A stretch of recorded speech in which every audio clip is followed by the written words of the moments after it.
And if you are drinking alcohol, smoking weed, doing whatever the fuck it is that you're doing, whatever substance you are abusing of, that is not self-love, okay? Because it's self-harm, you guys. Honestly, like when you really think about it, alcohol is poison. Smoking weed is fucking up your lungs. You can say it's medical, it helps with this and that, but it's fucking you up. The cocaine fucking up your heart. It's all bad. It's all harmful. It doesn't get to the root cause of anything. You are just escaping and you are numbing yourself. And I know this because I know this from experience. That's what I used to do. I used to escape. I used to numb myself because I didn't want to deal with my reality. I didn't want to deal with me. I didn't want to deal with my thoughts. I didn't want to deal with my feelings.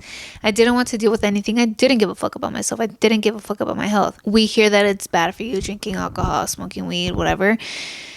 But we don't know what it really does to you. Once I found out what it really does to you, to the body, you know, what I was doing to myself, I was like, no, I do not want this for me. I don't want to continue doing this. Like, why am I doing this? And that's the question that I asked myself. Why am I doing this? And, you know, I had a deep conversation with me.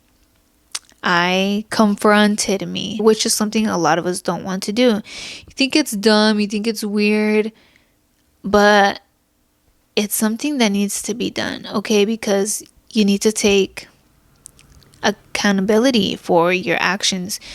You need to accept that shit's crazy, you know, that you have problems, that you have trauma, whatever it is, and you need to start fixing that. You need to start working on that. I went completely sober last year. Even though I stopped drinking alcohol in December, it will be 3 years that I stopped drinking alcohol. I stopped drinking alcohol in December of 2021, and I said no more to alcohol. I quit. That was a struggle. Not like when I completely quit, but prior to that, prior to quitting forever, I was taking breaks. And the first break that I took from alcohol, it was hard. I got the withdrawals tough, and like it was crazy, you guys. I didn't get the withdrawals in December 2021 because I had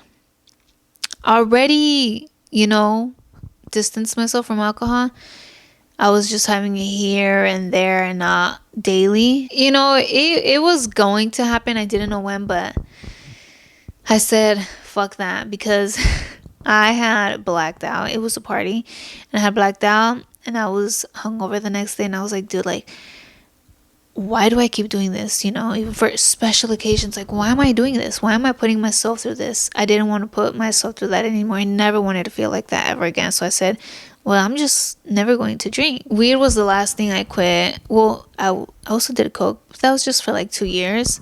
Even though it was an issue though. Like, I was doing that shit like every fucking day. I quit that first because that's what I thought was like the harshest thing that I was doing at the moment. So I said, well, if I can quit this, I could eventually quit alcohol, you know, and then eventually quit weed. I quit weed last year because it just wasn't doing anything good for me, you guys. I was mentally, you know, fucked up. Like, it was fucking me up mentally. I couldn't focus, and it was just like the last straw. That was eventually going to happen too, because with alcohol and weed, it was breaks that I was taking to eventually lead me to just quitting, you know, because it's hard. Like, when you stop after a while, like, I was drinking alcohol for 10 years and I was doing that shit daily, you know, like, I was a very heavy drinker. And when I stopped, like, out of nowhere, it was tough. And with weed too, I was kind of always on and off, but, you know, it got to the point where I was smoking every day a lot. It's actually disgusting. And when I stopped, it was like, you get the withdrawals too, dude. Like, I couldn't go to sleep. I was getting heat flashes. And, you know, it's like your body craves it. You just want it, that high, that escape feeling. You lose control to these things, to these substances. And I was done with that. You know, I wanted control. And if I wanted control because I wanted to change my life. So I had to stop giving these things control over my life, over me, over my decisions, over my feelings, over my thoughts.